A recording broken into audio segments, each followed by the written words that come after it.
Welcome to RevMD Sex Bites podcast with me, your host, Dr. Deborah Durst, and my co-host. Hey guys, Verity Golombiewski, nurse practitioner here at RevitalyzeMD. And today we have a fun podcast. Oh, this one's going to be fun for sure. So we're going to do types of orgasms. And if you didn't know that there can be up to 14 different orgasms, so you need to stay tuned to the very end to hear all the different types of orgasms you never even thought about. We had fun with this one, guys, so yeah. Enjoy. That's right. So I guess everyone knows number one, like the first one, is clitoral. I'd go with clitoral. Yeah. Because again, I think up to 80% of women will actually say they have never had a vaginal orgasm. And in a lot of women's minds, it's really vaginal and clitoral, right? We don't. Yeah. No, there's all these others, or we don't think about them. I guess they're just kind of part of it. And then when you break it down, it makes a little bit more sense. Like, oh, okay, I get it. Yeah. But the study that I read showed, it was a 2017 study out of the University of Indiana that said that 36% of women need clitoral stimulation to orgasm. Not just clitoral, but they need that in addition to other forms of stimulation to even orgasm. Yeah. So it's our most common, most talked about. If you listen to our podcast, we talk about the clitoris all the time. Well, and I think really what we're talking about is, again, so when women, up to 80% of women say that they don't have a vaginal orgasm, it's hard to separate that out because, again, they have like the vaginal and clitoral complex is very close together. In fact, we can get into a little more detail of that. But the clitoris is not just what we see, but it's legs that come down on the side of the vaginal canal. So it's hard to believe that it's ever going to be fully isolated to the point where they would think they don't have any vaginal. So that's why. That's it. A lot of times for clitoral stimulation, you're also stimulating the tissue around the labia as well, because that feeds signals and nerve endings up to the clitoral head, which is what we think of as the clitoris. In simplicity, again, we will ask women if they have clitoral, vaginal, or both, because that's kind of what women understand. And, and all have clitoral, like if they're having one or the other, and it's the vaginal one that they rate less often. So that's number one. Again, the clitoris has 2 to 3 times the amount of nerve fibers than the penis. So over 8,000. Yes. Nerve endings. So again, very easy to be stimulated and aroused. And so that's one way to arouse and gorge, provide lubrication for a woman. So don't forget the clitoris, guys. There are lots of nerve endings there. And if you're not having a clitoral orgasm, check out our videos on the O-Shot. Yes. Learn all about it and how to have a stronger clitoral orgasm. Yes. There's lots of videos we've already done. And again, like and subscribe before we go further, because then you get alerts to the videos that we have done. The second one, again, very common, is the G-spot orgasm. It is a real thing. It does exist. It does. But also, way back, there was that one, study in 2014 for some Italian researchers and physicians that said it wasn't really a G-spot. It was like the cervical urethral vaginal complex. So it was more like a CUV region, complex. So anyhow, but it's in that area. It has lots of tissue that come together. So the vagina has a lot of erogenous zones. So that's really what we're starting to break down, is that there's the clitoris, right? There's the clitoris that extends into the labia. There's the G-spot. And then there's the others that we're going to talk about as well. So we can call it a complex, or you can call them by all their individual areas. Yeah. So if you were looking at vaginal orgasm, G-spot being the first one because it's inside, and then cervical. Yeah. And what's the other one that's the A one, the A spot, it's in the anterior fornix, and there is also it's a posterior fornix. So if you looked at cervix, like basically you can have a cervical orgasm, or you can have one that's right in the front of, or one that's right behind it. So the P spot. Yeah, the P spot. Yeah. So the A spot they call the female prostate, almost, because it's about the same area as the male prostate would be.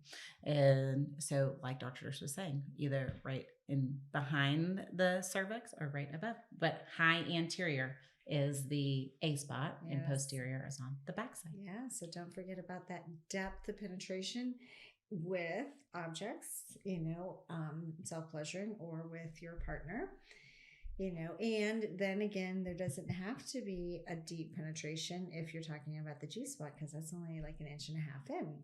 So that doesn't need deep penetration. But if you're talking about those A spot, cervical, the posterior fornix ones, those are deep ones. So you need to have deep penetration with toys or with your partner. So nipple stimulation or nipple orgasm is one. And so I've heard this many times, and we do a lot of nipple PRP injections for increased sensitivity, because women plays a big part in a lot of stimulation and arousal for women. Because the nipples have hundreds of nerve endings. So I tried to find the specific number, and I couldn't pin it down. It said it varies significantly woman to woman. To find a cervical. Right? Yep, it just says hundreds. Hundreds Yeah. of nerve endings in the nipples. So definitely stimulation to the nipples and the breast can lead to orgasm. So don't leave the nipples out. Don't leave the nipples out. And again, so what'd you say? Up to 50% of men, likewise, yes, love nipple stimulation. Yep, yeah. It was 82% of women say that manipulation of the nipples and breasts can enhance sexual arousal, in 52% of men.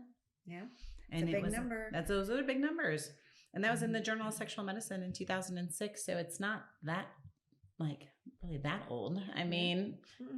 Yeah. Sexual enhancement. That's right. Doesn't get the nipples are still the nipples. I know. Nothing has changed. Exactly. Except maybe a piercing or two, but that's about it. So in ointments.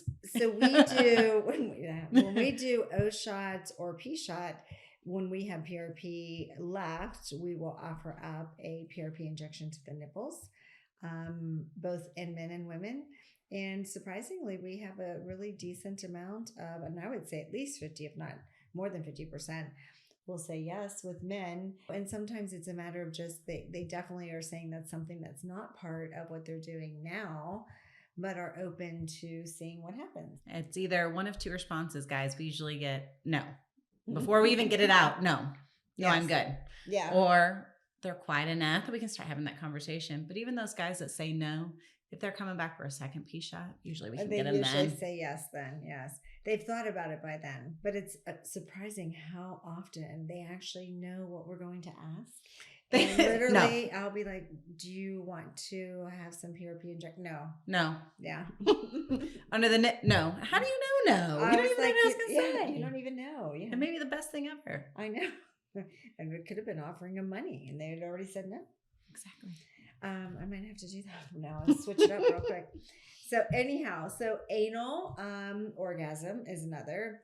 And again, I think I've read even a little bit more on that, thinking that maybe it's not anal alone, but a lot of times in conjunction with other areas, including clitoral as well. And it can indirectly affect those erogenous zones. It's a different angle. There's a very thin tissue between the anus and the anal canal and the vaginal canal.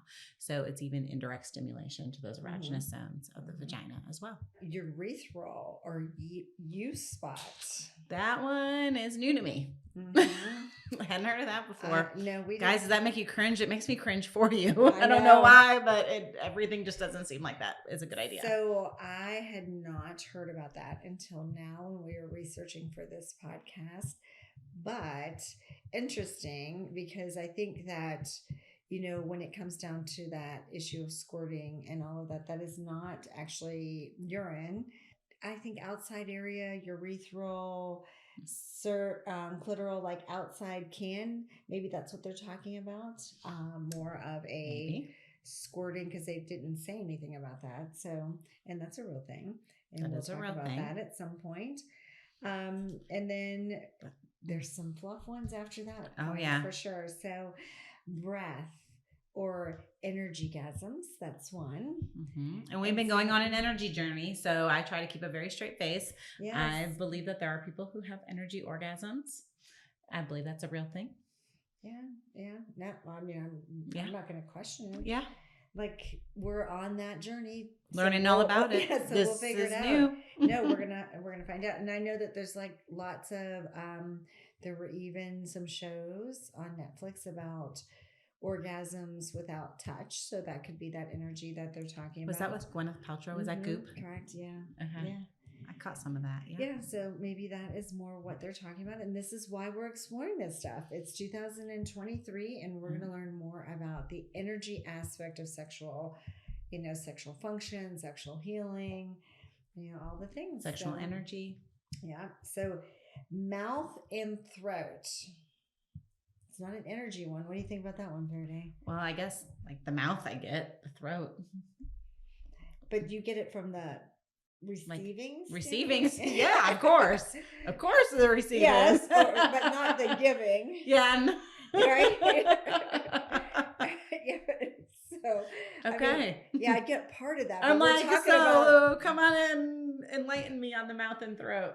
Yeah, because the mouth and throat, I'm taking that as they're talking about mouth and like they're coming and having an orgasm based on their mouth and their throat. So like it's kissing? either involved in something else, which then isn't causing an orgasm for them, or a mouth and throat is involved somewhere else, which still isn't causing a mouth throat orgasm. I don't know. I've never had a mouth or throat orgasm. Guys, help us out here. Anyone know about a mouth or throat orgasm? So if you guys have had an experience with that, please include it, because again, apparently we are just wildly pleasurable beings, protoplasm, because basically pleasure machines. So we have all kinds of ways we can, and then megagasm is one of them. So multiples? Is that what that is? Multiple is another one. So or is that if you're separate? having multiple, I guess that could be one of, the same type or other types. But no, megagasm, I guess, just means bigger than usual. And then microgasm. Like a whole body. Like microgasm, a smaller than usual, maybe. Like a mini. Okay. A mini. Yeah, nobody wants a mini. I'm just saying. Of megagasm and microgasm, nobody wants a micro. No one. Nope. So I'm going to just try to follow that right on up with blended orgasms. So, and I think that when we're talking about blended and multiple, it's kind of like a mix. You're having multiple of one or multiple blended or just it could blended. be vaginal and clitoral. It could be mouth, throat, and clitoral. and breath and energy. And it can be whatever. Yes, could be any of it. And then any of the type. This last one, I think I've seen multiple times in the ER. Whole body orgasm. Oh my goodness. I've seen this one before. Oh, do tell. I think it had a medical term, but anyhow, whole body orgasm is another one. I think I would almost consider that probably a megagasm. You're having a lot of these seem to kind of intertwine. I think over time. So when we started to research for this, first it was 4 types, and then it was the next article down would be 5 types, 6. So that was one 10 outdoing types. the other. The largest number, the biggest number was 14. So we went with that to explore, and lo and behold, this is what we came up with. So again, I think they're just expanded names and bigger or smaller versions of, the orgasms that are the base, right? So I would say definitely clitoral, G-spot, vaginal, the cervix and everything around it probably is 1, because I think all women are going to have a hard time, determining which one might be. Because they're all so close together. They're so close, yeah. Whether it's the A, the P, the G. Yeah. All of it. They're all very close. Yes. It's deep orgasm. It's internal.